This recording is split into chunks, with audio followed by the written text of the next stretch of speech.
Olá, o que se pretende aqui é mostrar o texto imagem, que é um texto escrito por Rosa Costa e Vânia Marins, e na realidade o que se pretende é entender os usos da palavra informação e as diferentes tendências da educação na cybercultura, distinguir os paradigmas de produção e uso da imagem visual, conhecer e avaliar novas potencialidades do uso de imagens para aprendizagem online no contexto da cybercultura.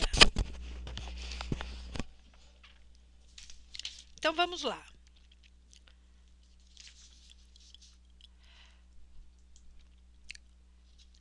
Temos três usos da palavra informação. A informação como um processo que corresponde ao ato propriamente de informar, a informação como conhecimento, referente ao conhecimento comunicado, a informação como coisa, que diz respeito a dados e documentos.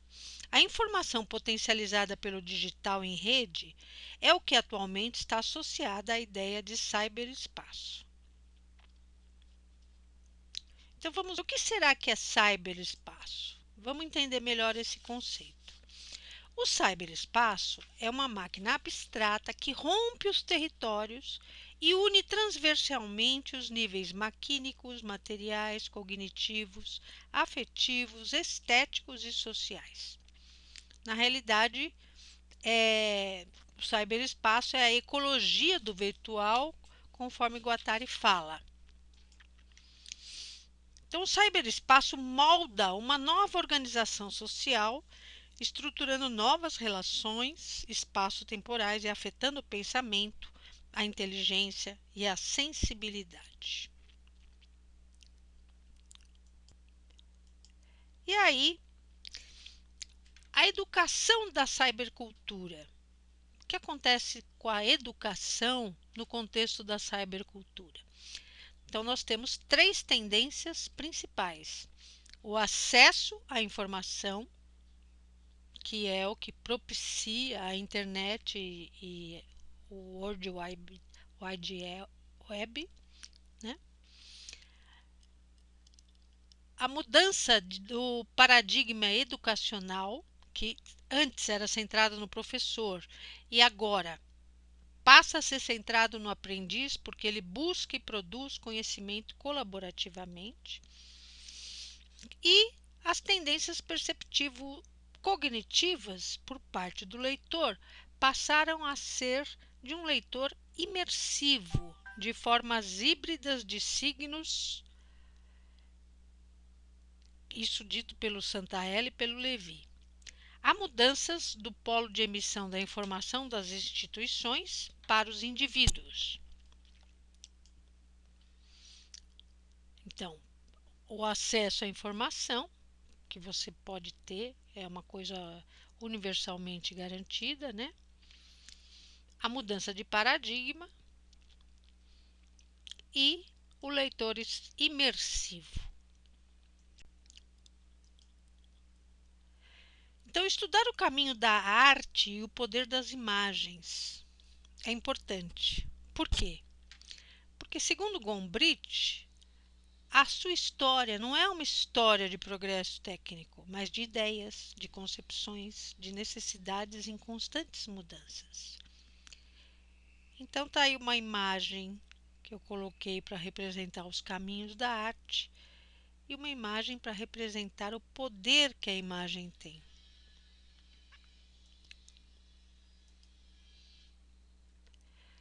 Nós temos três domínios de imagens, tá? As mentais ou imaginadas, que são as imagens feitas interiormente, que ficam lá depois das suas ações de planejar, organizar, criar, inovar, aprender, comunicar, resolver ou inspirar, e as imaginadas, né? As diretamente perceptíveis, como essa aqui do Anderson Silva quebrando a perna, e as representações visuais, que são desenhos, pinturas, gravuras, vídeos, filmes. Esse aqui é uma representação, uma arte de Alessandro Buso, que a gente percebe o homem sendo manipulado, né? E cada um faz a interpretação que quiser sobre essa tal manipulação. Agora, os paradigmas de produção e uso de imagem visual, então, nós tivemos, na realidade, 3 paradigmas e Santos acrescenta mais um. Então, o primeiro é o pré-fotográfico, que são as imagens artesanais, como aquelas imagens que fizeram na caverna, imagens artesanais, desenho, pintura, gravura. Aí nós temos o fotográfico. Então, o fotográfico são imagens que se formam a partir do viés da fotografia. Pode ser de cinema, televisão e vídeo em suportes físicos. E o pós-fotográfico ou maquínico, que agrupa as imagens sintéticas ou infográficas, imagens numéricas inteiramente calculadas por algoritmos.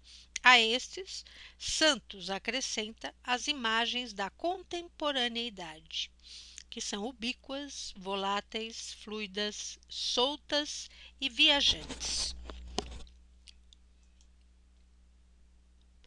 E como imagem imagens da contemporaneidade, eu escolhi aí uma arte de Maria de Conceição Araújo, a feminilidade em Freud e na contemporaneidade.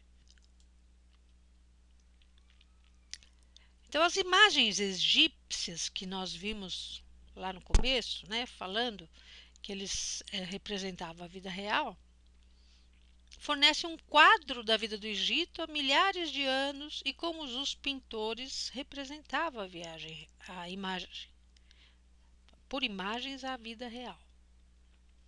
Então, nós temos aí alguns exemplos. Os 3 exemplos são retirados da caverna de Lascaux. E o grande despertar da imagem para a função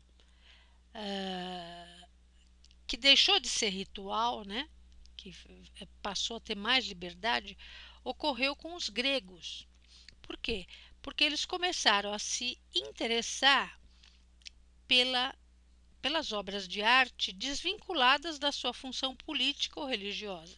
Assim nascia o conceito de fruição ou contemplação do belo. Então, nós temos aqui como exemplo uma obra de Fídias, da Grécia, Paternon, e o busto, né, de Fídias, aqui o retrato de Fídias. Aí, depois dessa contemplação para o belo, né, em 311 d.C., Constantino estabeleceu a Igreja cristã como um poder de Estado. E o uso religioso de imagens volta ao centro de discussão, porque as imagens eram proibidas.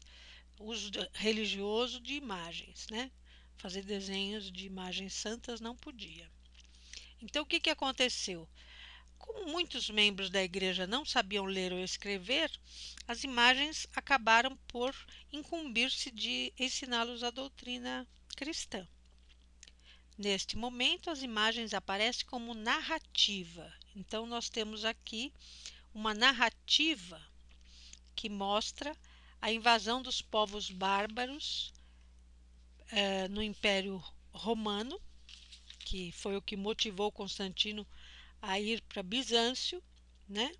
E a outra imagem é uma imagem que retrata a parábola do filho pródigo. O século XIII e as catedrais góticas acabou nos trazendo os vitrais, que além da fruição do belo e da sua função narrativa e ritual, acaba nos mostrando que é possível fazer uma sobreposição de todas essas funções da imagem. Então, os vitrais góticos remetiam à visão celestial que descera do céu à terra. Então, como exemplo, a gente tem aí uma representação da Santa Ceia, que é uma das 13 que foram feitas por Taulo de St. Miquel, e uma outra representação da vida cotidiana de camponeses medievais, que é uma obra que se encontra no acervo de Ricardo Costa.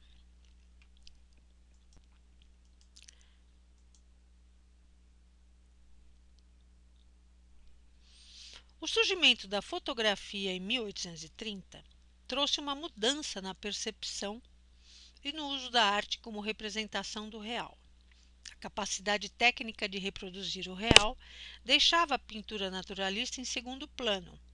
Assim, a fotografia acabou permitindo à arte uma posição mais livre do seu papel de representar a realidade. Então, essa imagem colocada aqui é a imagem da primeira fotografia, quer dizer, na realidade é a primeira fotografia que foi tirada em 1826 na França por Joseph Nicéphore Niepce.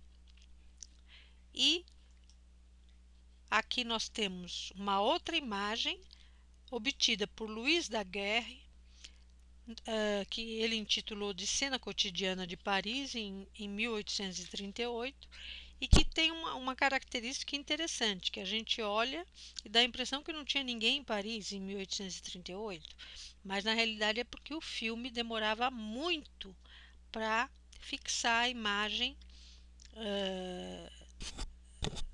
no seu filme, né? E aqui vocês percebem que quase não tem ninguém. Por quê? Porque as pessoas foram se movimentando e não ficaram gravadas na foto. Únicas pessoas que ficaram gravadas na foto foram o cara que estava limpando o sapato e o sapateiro. Tá? Então, a gente entende a fotografia como resultado de uma elaboração social de produção de sentidos, suportados por convenções culturalmente conhecidas, né?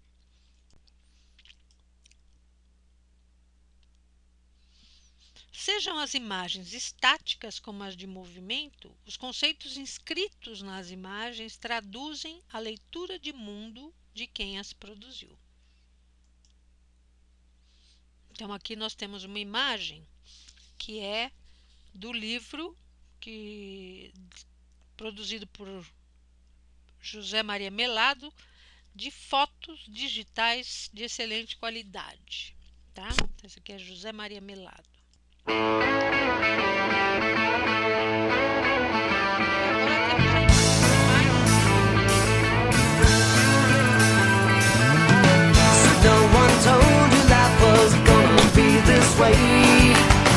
Your job's a joke, you broke, your love life's the way.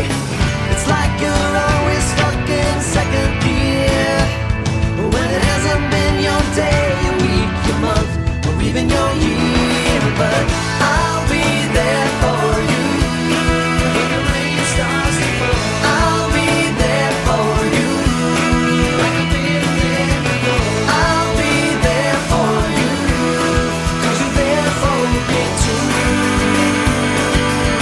You're still in bed at 10 and work again at 8.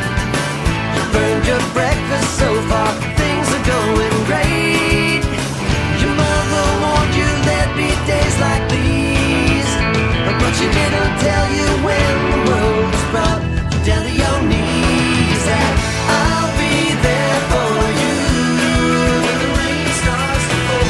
I'll be there for you like I've been there before. I'll be there for you, 'cause you're there.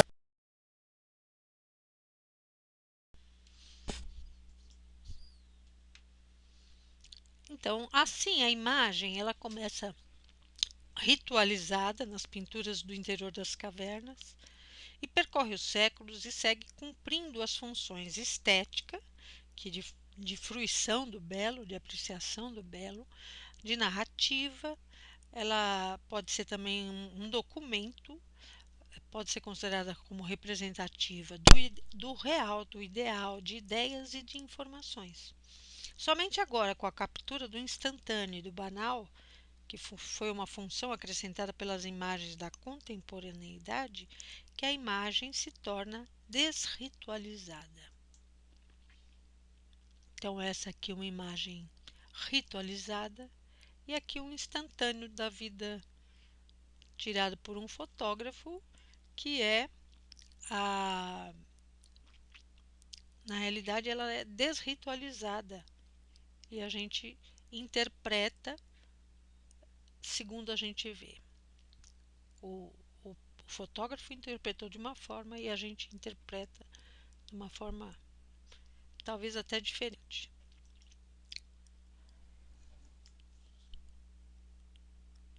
Santaella concebe os processos de aprendizagem através do diálogo com as tecnologias. Então, primeiro, nós tivemos o diálogo com os livros, né? Quer dizer, os processos de aprendizado, onde a tecnologia era o livro.